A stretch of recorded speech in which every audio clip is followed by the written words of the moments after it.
Hello, everyone. Welcome to Perspectives in Professional Psychology. I'm Dr. Lance Garrison. I'm Dean for the College of Professional Psychology at the Chicago School. And tonight, I am joined by Dr. Susan Klarich. Dr. Klarich, welcome. Thank you. It's great to be here. So, Dr. Klarich, to start us off, can you tell us a little bit about your professional journey? I know it's been an interesting journey, right? From psychology to law enforcement to writing and coaching. Tell us about that journey and what it was that drew you to this work. So actually it was law enforcement to psychology, if you can Ah, believe that. Yeah, I started with my old agency. I retired a few years ago, in 1993. And at the time I only had a high school diploma. And so while I was working for the sheriff's office, an opportunity came up where I could begin an associate's degree. So I thought I would just go ahead and get the 2-year degree, and that would be that. And then 2 years, well, it was about 3 years for the associate's degree because I was doing it part time. Then I thought, oh, I'll go ahead and get a bachelor's, and then I'll get a master's, and then I'll get a PhD. So psychology always was something that was interesting to me. mhm. I like kind of thinking or knowing how people think. And I had a instructor as part of the associate's curriculum who was an actual psychologist in a mental health facility. And he would tell us interesting stories about patients that he had had. And it just became something that was very interesting to me. Yeah. So then in 2012, well, I guess it was before 2012, 2008-ish, I started my master's at the Chicago School. And then I graduated with my doctorate in organizational leadership in 2012. Can you tell us a little bit about the interesting work you've been doing since you graduated? Yeah, so my degree was in leadership. And after I got my doctorate, my sheriff saw an opportunity for me to become an addiction professional within the agency and put me into a position where I was able to start educating the general public on addiction topics. It kind of started, we had a lot of overdoses. I'm in South Florida, and we had had a lot of death by drug overdose in this area around that time. I think it's still going on, but it's not as severe. And so I was able to kind of educate the public that, you don't necessarily have to die of a drug overdose. There are things you can do, and it just requires the knowledge, to help somebody. So it Yeah. started with that, and then it kind of morphed into addiction. And then I started talking to kids because a lot of times addiction starts around the age of 11, 12, 13. Yeah. So we started an emotional intelligence type of program called Too Good for Drugs um, in my area. And we got schools on board, and it was a teacher led curriculum.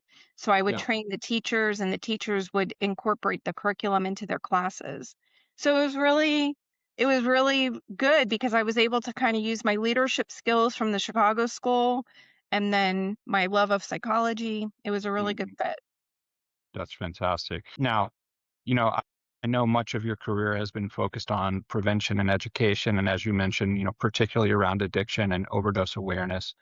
I'm curious, what did those experiences being in those roles teach you about human behavior and decision making? I feel that decision making in all humans comes from mostly an ego based Hmm. place. So Okay. we're kind of ego led. We want the best for ourselves. And so we kind of lead by what's going to be the best for us. But when we're in a stressful position, we may kind of be led emotionally. And so we kind of want to make the best decisions for ourselves. But when we're in that emotional reactive space, it's not always the best decision making that we could be doing. Yeah, it's something that I know I've talked about over the years because my background is in health psychology and behavioral medicine. So I've done a lot of work in the space around stress and stress management. And, one of the things that we know is that when that stress response is activated, those higher brain functions often don't work as well. And so the critical thinking, the planning, the impulse control are just much less effective when we're in a state of stress or high anxiety. So yeah, I can definitely see how that influences decision making in the moment, and a lot of times unfortunately leads us to impulsive behavior and poor choices. Right. And it's hard sometimes to just tell yourself, okay, stop and think for a second. What are you doing? Especially if you're in that heightened emotional or stress filled space. Absolutely.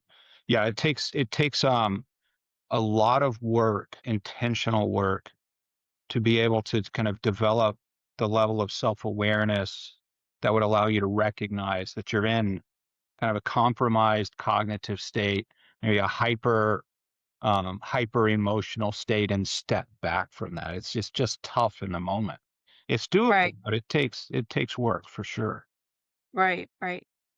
So, kind of on that subject, you mentioned working with, kind of the full spectrum, right? Children, teens, adults, and community education programs. Were there some psychological patterns that were common in how people responded to stress or conflict or risk? I don't know about patterns. I guess it was more like we talked about already.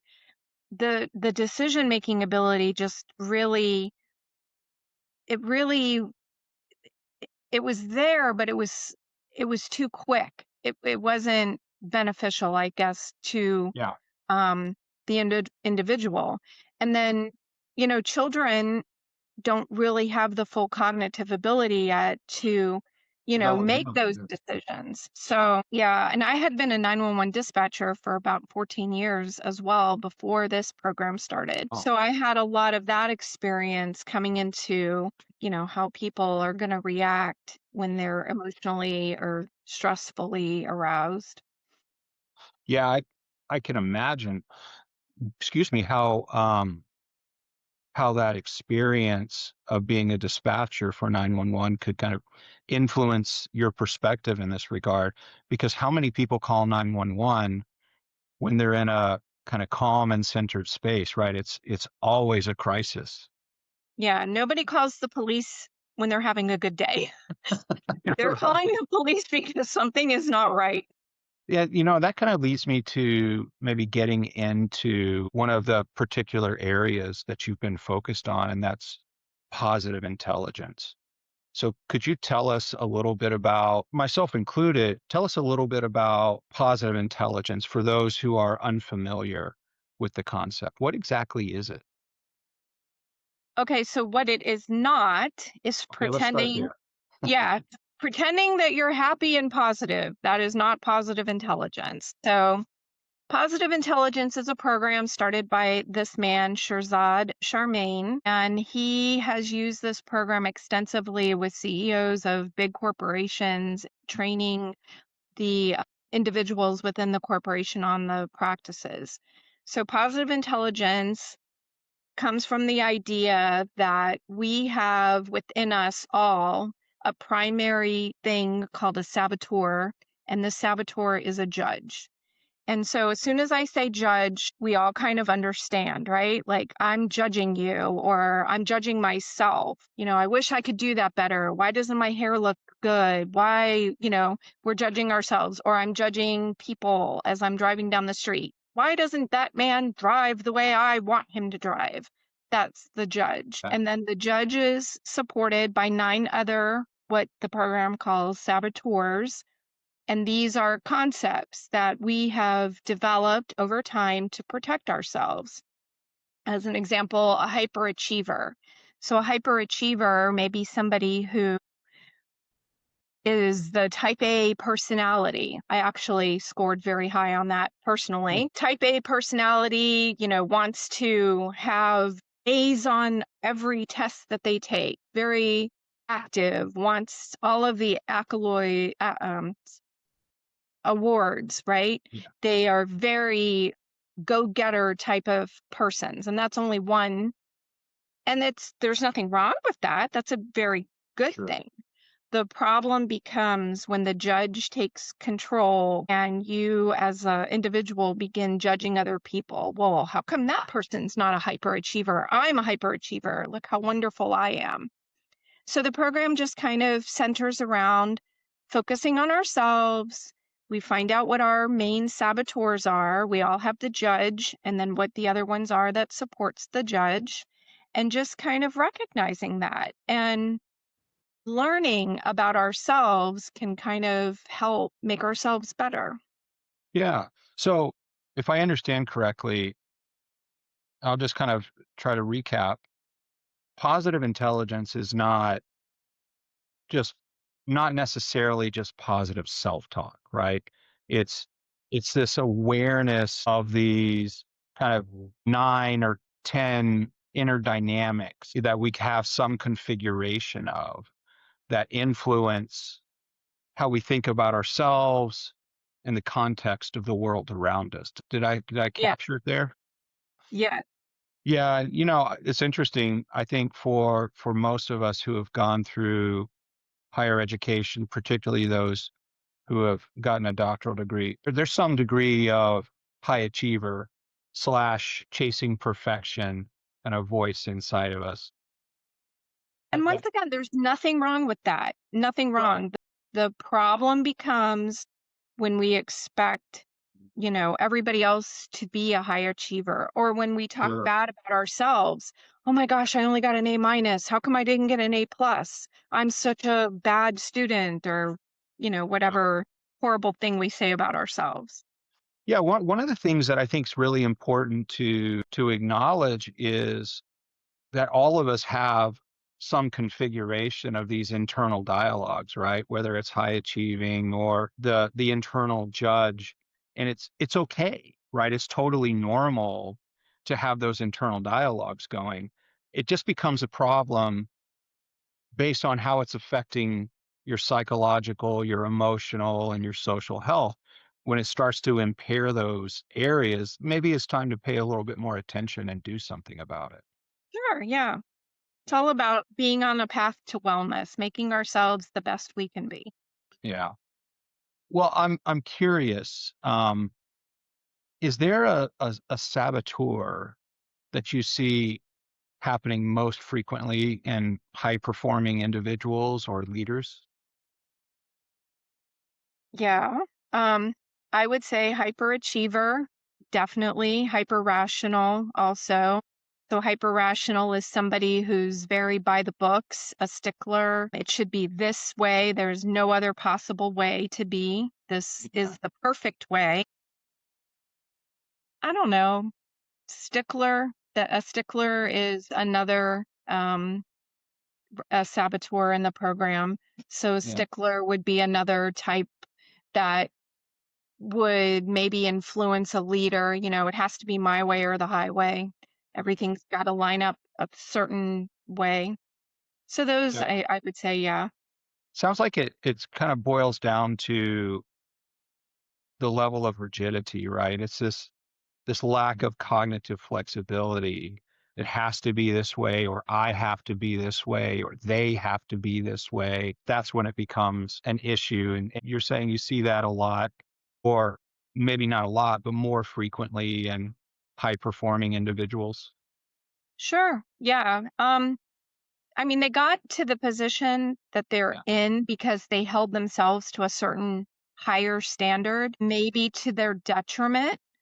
And then when they are in that high, not everybody, because not everybody's like this. People in high positions may have other saboteurs. We've all got something. But, if they hold themselves to this high standard, then they might hold others to the high standard, but others may not be able to function the same way that the leader has functioned. Yeah, it's so interesting because you're right. I mean, a lot of times that super high achieving kind of inflexible approach is what actually helps people be successful, right? It helps them achieve things throughout their life and take on greater and greater roles of responsibility. But the very thing that helps someone get somewhere can actually then begin to work to their detriment when they've arrived, right? What got them there is not going to keep them there. They have to be able to recognize and adapt at some point, or they end up sabotaging the success that they achieved. Sure.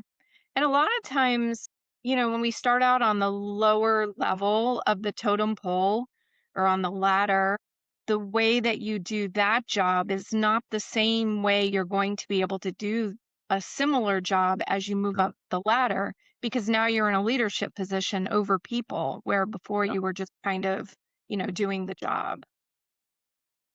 How is it from your experience that you see these internal saboteurs developed? Are they coming from learned patterns of behavior, coping mechanisms?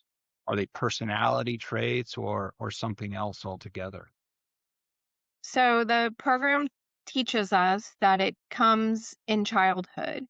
So as a child, you or any person may have grown up in a home. I'll use another saboteur as an example, a pleaser. Mm, So a pleaser may have developed in a home as an example where the parents didn't really give a lot of attention, right? They were kind of absent. Maybe they worked a lot or, could be that they were alcoholics, mm, could be any part of that spectrum, but they didn't give a lot of attention to the child.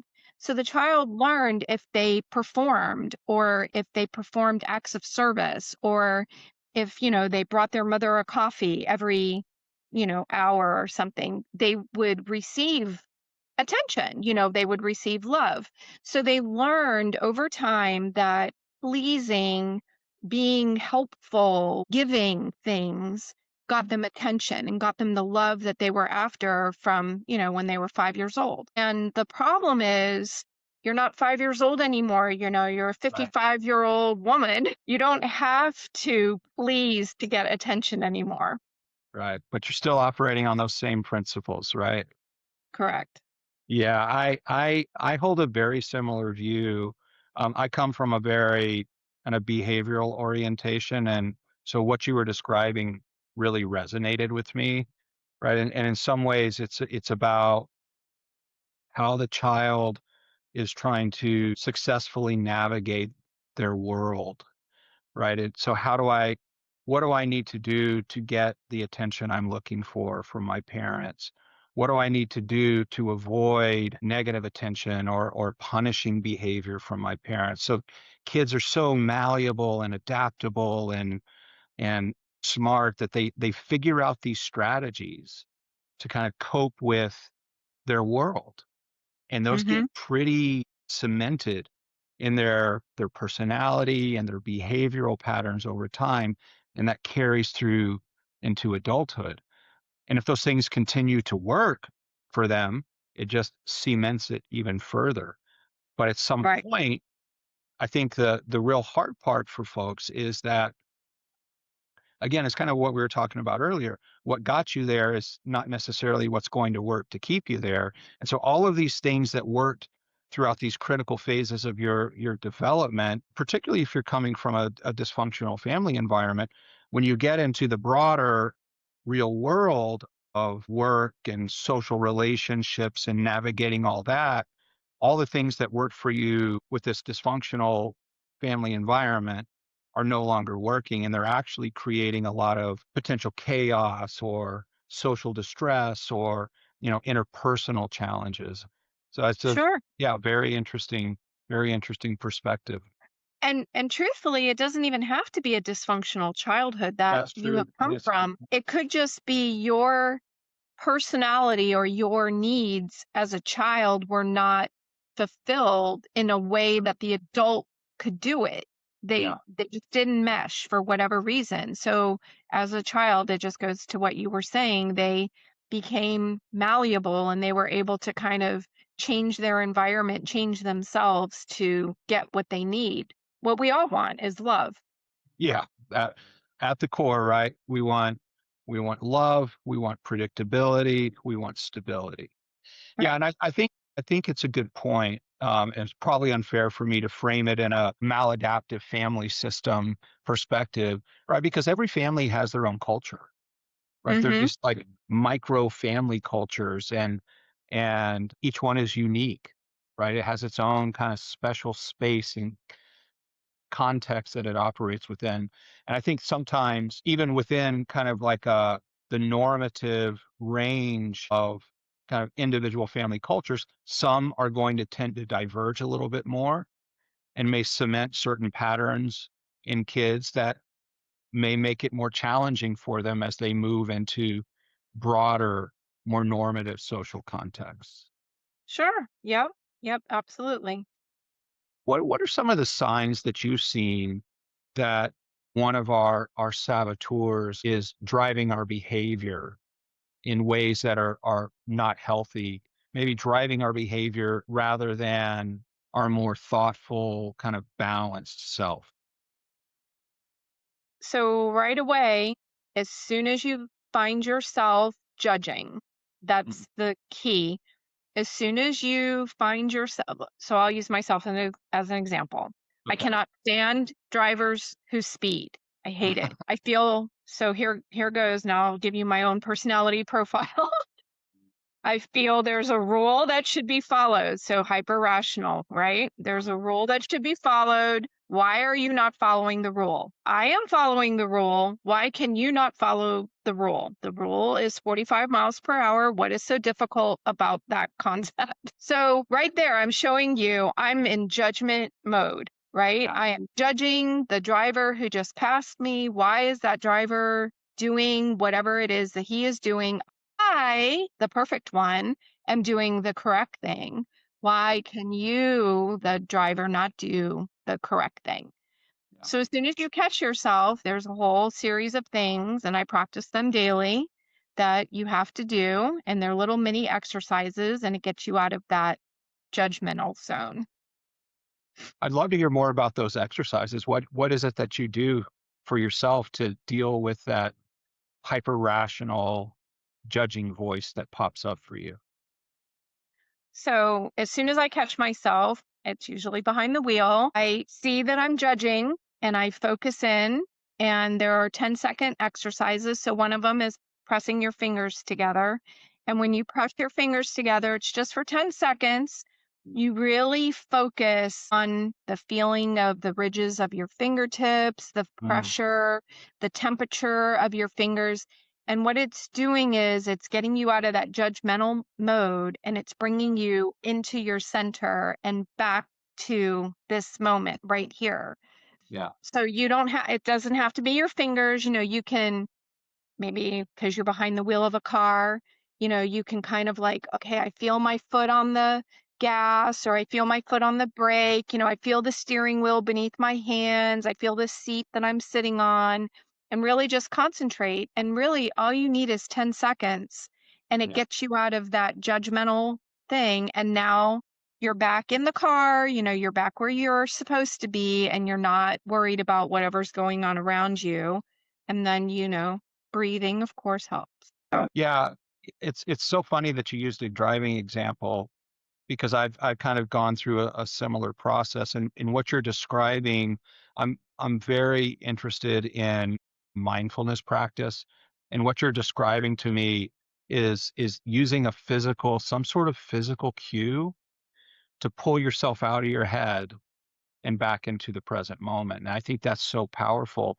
But I've struggled with, I wouldn't call it road rage, just like kind of intense emotional responses to people doing things that I felt were potentially dangerous or reckless while I'm trying to get to work or back home after work or whenever I'm driving. And I've used similar strategies to help myself. One of the things that I've done to try to kind of get myself out of that emotional space is to try to extend some empathy to the other people to realize that I live in my bubble, right? And I can't fully understand or comprehend why they engaged in that behavior that seemed so upsetting to me. Maybe they just got a call that their kid got injured. Maybe there's some emergency somewhere. Maybe they were distracted because they're having a terrible day or they're feeling depressed or they're feeling anxious. And just that practice of kind of pulling myself back into the present moment using some sort of cue to do that has been really powerful for me. So it's interesting and gratifying to hear that you use those strategies as well.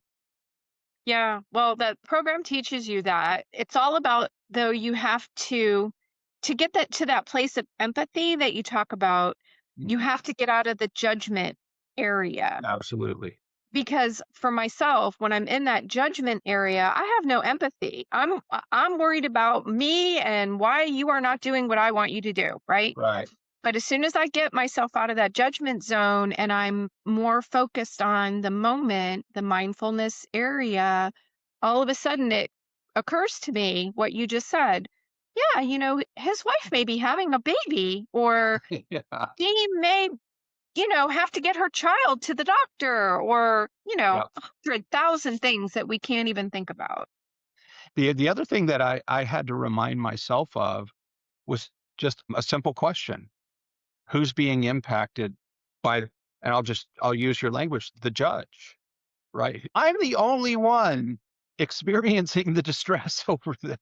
That person Yes, who sped by or cut me off or didn't use a turning signal to change lanes, they don't know. They don't care. Impacted. So the only one being impacted by these kind of negative internal judges or dialogue is me. Why am I doing this to myself? It just right. And doesn't so make then any that sense.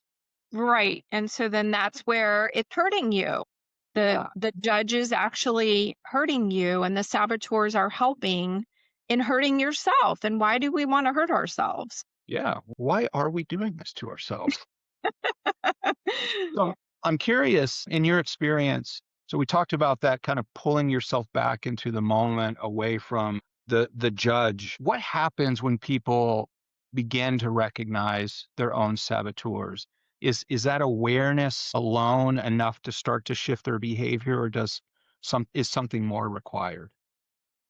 The awareness is a great start because Yeah. we are now more aware of what we're doing, but we can be aware all day long of our emotional responses, and it's not going to change a lot over a great amount of time. Because how long is that awareness going to last? Are you still going to be aware a month from now? Probably not. So that's where they call PQ reps, which are the pressing of the fingers together, the feeling of the chair that we're sitting in, Mhm. just taking a deep breath and feeling the air come into our lungs. All of that kind of centers ourselves. And I guess it does bring in some mindfulness techniques, but you have to practice it. Your mind is a muscle. Yes, it can be changed, but you can't the awareness alone is not going to change a lot over a great amount of time. Yeah, you've got to get reps in, right? And I think it's so interesting that I think it's interesting how rare kind of present moment focus is. We live so much in our heads, thinking about the future, worrying about the future, being anxious or mad about the past, that we can go through whole days without actually ever being present. We can eat a meal and not even really remember or know what it tasted like because we weren't there for it, right? We were just going through Right. these physical motions. For me, on kind of my own personal journey, I didn't realize how hard it is to be with myself, for lack of a better word, to be really present for that. And so, yeah, Right. I think you're right. That makes a lot of sense. That it's really about reps. It's about a kind of a longer cultivation of awareness before you start to see some real meaningful change, right? Because it's so easy to slip back. Sure. Yeah, I mean, the program kinda talks about going to the gym. You don't just go to the gym one night for an hour and come out of the gym with, big muscles Right. and being stronger than you were. It requires training. You have to train yourself to go, and that requires discipline. So you have to go more than one night, more than maybe even once a week. You have to continually go. And the mind works the same way. You have to train it with discipline. Yeah. One session on the treadmill does not make you fit. Right. Yeah, I found that out the hard way. I have as well, unfortunately. Um, kind of staying on this topic of self-awareness. How does developing self-awareness change the way people approach conflict or disagreement with others? Well, I feel like if you're more aware of yourself, of your triggers, of the things that maybe don't serve you very well, you're gonna be more aware when you're in a conflicting situation. So if I know, and I do know this about myself, that I'm a hyperachiever and I'm hyper rational, as soon as somebody comes at me in maybe a conflict where not rational at all, they're very irrational. It works for them, but it doesn't work for me. So I have to kind of remember, okay, is that my saboteur coming up Mhm. again? Am I being too stringent? Am I being too, by the book? Maybe I need to grant that person some grace because it's working for them. So let's see. And then if I'm in a leadership role, I'm going to have all types of saboteurs working for me. So I have to kind of be aware of my own in order to grant grace to others. Yeah, that's so important. It kind of goes back to that empathy thing, right? That the self-awareness in a moment of tension or conflict can help us realize, oh, this thought I'm having or this feeling I'm having isn't necessarily about the other person. This is just kind of me. This is my stuff that I'm experiencing. And guess what? That person I'm talking to has their stuff too Yeah. that's influencing them. And so I love that idea of granting them some grace, right? That There. self-awareness, like, okay, I have my stuff, they have their stuff. Let's see if we can sort through that in a way that our individual stuff doesn't get in the way of what we're trying to accomplish together. Yeah. And the other thing that I had to really come to terms with is it's not about me. So if I'm in a conflict with somebody and they're calling me a name or they're saying, you did this, you did that, none of that is about me, right? That's Right. their stuff. So it's just me, and I have to take a step back and try not to identify with what they just said. Right. Don't over personalize it. Yeah. Yeah. Which is all of this is nothing that came to me overnight. It took a lot, and I'm still working. Yeah, you had to put in the reps. Oh, absolutely. PQ reps. So, Dr. Klarich, a lot of our listeners to the podcast are psychology students or early career professionals. Tell us a little bit about how understanding these kind of internal dynamics can help them as they begin their careers. Well, I think it's important we all begin at some point. And then as a psychology student, it's probably even more important that Yeah. we are aware of our own internal thing, whatever that thing is. I live by this concept, hurt people, and healed people heal people. Mhm. So if we are hurt and we haven't really come to terms with our own inner stuff, how can we help somebody who may have that same thing? We Yeah. haven't really come to terms with it ourselves. So I feel like as students, we're all here to learn. Even, you and I, we're still students of life, Absolutely. still learning. Yeah. So we just have to, I feel like, especially in the psychology realm. We just have to really realize what it is that we are bringing to the table when we go out to help others. What do you think? What are some of the ways that you think people can begin to do that? Because it's not, I think looking at ourselves, and I said this earlier, it was hard when I started really kind of working on cultivating greater self awareness and present moment focus. I found it sometimes kind of hard to be with myself. I felt uncomfortable with that because I was so used to distraction. And I think we use distraction a lot of times to do that very thing, right? To avoid looking within and being with ourselves in a real intentional and meaningful way. So I'm curious, what are some of the strategies that students or early career professionals could use to cultivate greater self-awareness?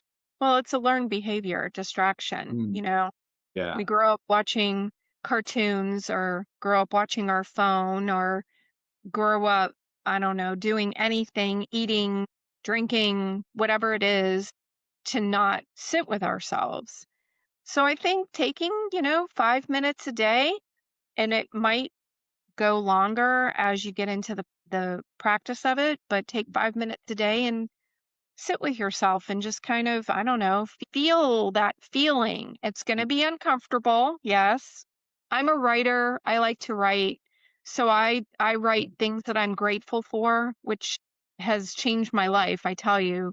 When you find things that you're grateful for, all of a sudden all the bad stuff that you're not so grateful for kind of disappears. What you focus on really grows. So I just sit and I write 10 things that I'm grateful for every day. And it's started as a 30-day practice where I promised myself I'd sit for 30 days. And it got down to the wire like, oh, I'm grateful for air conditioning. I live in South Florida. Oh, I'm grateful for running water. But there's so many things that we can be grateful for. So as a student, early career professional, just give yourself 5 minutes to just sit with yourself. Don't worry about tomorrow. Don't worry about yesterday. And just sit and just, be with yourself. And like you said, yes, it may be uncomfortable, but as you keep doing it, you're going to become more familiar with yourself. It won't be as uncomfortable. Yeah, I think that's a big part of it, right? Is just if this is something you want for yourself, giving it some time, right? Time is the most valuable asset that we have. And so how we focus that time is really critical. And as you were talking, that saying, and I can't remember where I heard it, I think it's very common. The grass is greener where you water it. Yeah. What do you want to water in your life? You want to water greater self-awareness. You want to cultivate mindfulness and self-reflection. So if that's what you want, that's what you have to water it. You have to be intentional about it. Yep. And you There's a can't. spiritual saying, energy flows where attention goes. So Yeah. where you put your attention is Right. where, yeah, Yeah. all of that. There's those sayings I believe are there for a reason. They're there Oh, to help yeah. us. Yeah, I say it all the time because I'll look in a conversation I'm having with someone, I'll say, it's cliche, but I'm gonna say it anyway because there's a reason it's a cliche, right? Yes. There's some like kind of fundamental, foundational, important truth to it. Yes. What do you think? What would you like listeners to know more about the work you're doing? I know you mentioned being a writer. I'd love to hear more about the work you've done as a writer. The first big thing I did was I published my dissertation. Okay. My dissertation was about law enforcement leadership, Mhm. specifically mentoring programs, and if it can reduce arrest rates within the mentally ill population. So I did that. And then after I got like a little taste, I mean, as a PhD student, you have to write. That's part of Right. it. And I Short always, yeah, Mm. I always liked writing. So that was okay. And then I published that. And then when I retired, I published my master's thesis, which was, it's called Working Wounded. And it was about emergency response dispatchers and how they have, I believe, post traumatic stress continually and completely how, agree. yeah, and how leaders can kind of help with that.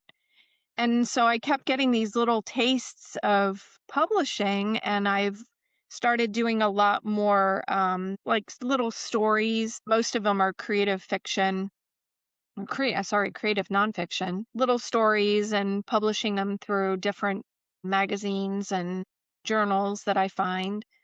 And then when I got certified as positive intelligence coach, I have put out a few articles to journals on positive intelligence. I'm waiting on two journals to reach out to me and a poster contest to reach out to me. So I got like my fingers in little places all over. I've got to say, major kudos for publishing your master's thesis and your dissertation. Thank Because you. as you know, for many of us, we do that dissertation and then never look at it again. It's funny that you say that because another PhD student, she's in a nursing program, but she reached out to me for some help working on her literature review. So I pulled out my own dissertation. I was like, gosh, I haven't done a literature review in so long just to look at it. And I'm like, wow, I don't even remember doing all that. That was so many years ago. It's hard work for sure, but Yes. lots of rewards can come from it. Well, Dr. Klarich, as we get toward closing out our conversation this evening, I was wondering if you could share with us one insight about positive intelligence that you hope listeners will take away from our conversation. I think that positive intelligence is a really great program. Everything is basically free. It's online. If you go onto the Positive Intelligence website, it's basically free. To become a coach like I am, there's a little price that I had to pay to get, that level, but it's worth it because I can use it for myself.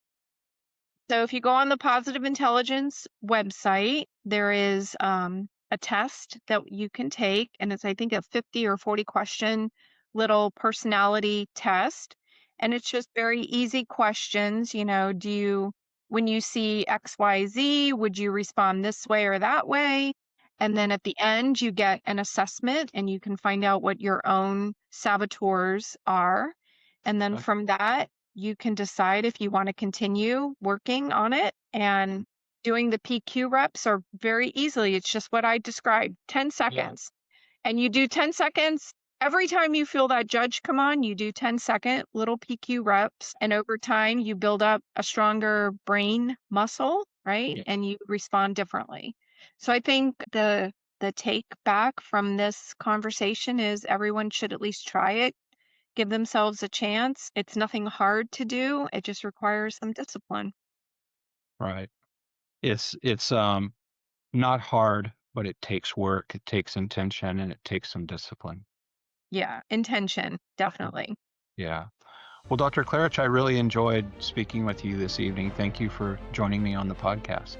Yeah, this was great. I wish you much kudos and good luck in your future endeavors and future conversations. Wonderful. Thank you.